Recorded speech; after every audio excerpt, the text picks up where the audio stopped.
এর একটা শুভ দিন শুক্রবার। আজকে আমরা সিদ্ধান্ত নিয়েছি শকুন্তলা হাতিমারা শিব মন্দির কমিটির তরফ থেকে যে আমরা একটা পাশেই দুর্গা মন্দির করছি।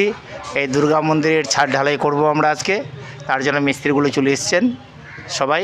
আর একটু দেরি হলো আমাদের, ওরা হ্যাঁ কমিটি থেকে আমাদের লোকগুলো আমাদের আশেপাশেই আছে সবাই। আর এখন আমরা শুরু করব আর কি। গিটি বালি সিমেন্ট সব কিছু আমাদের চলে এসছে এবং আমাদের কমিটির লোকগুলো আরও আসবে। আর এখানে আমাদের একটা পূজার আয়োজন করা হয়েছে ওপরে, পূজা টুজা করে আর তারপর আমাদের এখানে ছাদ ঢালাই কাজটা শুরু করব আমরা আর কি।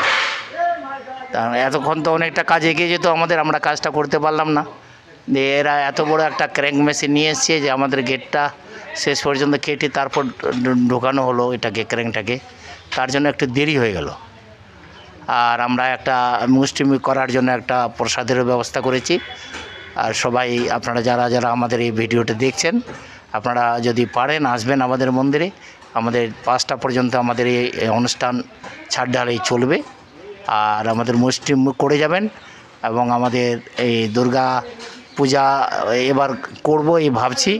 যদি আমরা ঠিক সময় মতো করে নিতে পারি তাহলে দুর্গা পূজাটার সবাই আশীর্বাদ করবেন যেন আমাদের কমিটির তরফ থেকে আমরা করতে পারি, এটাই আমরা আহ্বান করছি। আপনারা আসুন। হরে কৃষ্ণ। দীর্ঘদিন থেকে আপনাদের একটা স্বপ্ন ছিল যে দুর্গা মন্দির করা হবে, সেই উদ্দেশ্য নিয়ে আপনি কী বলবেন? হ্যাঁ, তা তো ছিলই, কিন্তু আমরা পারিনি। কারণ এত বড় একটা মন্দির করতে যে আর্থিক একটা চাহিদা আছে, সেই অর্থ সংকট আমাদের ছিল।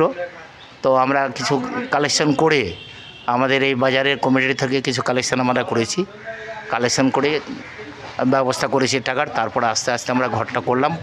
প্রায় 6 মাস থেকে আমরা ঘরটা করছি।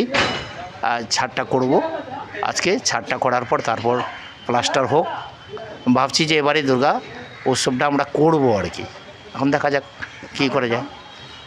আমার নাম ঘনশ্যাম সিংহ, বাড়ি শকুন্তলা।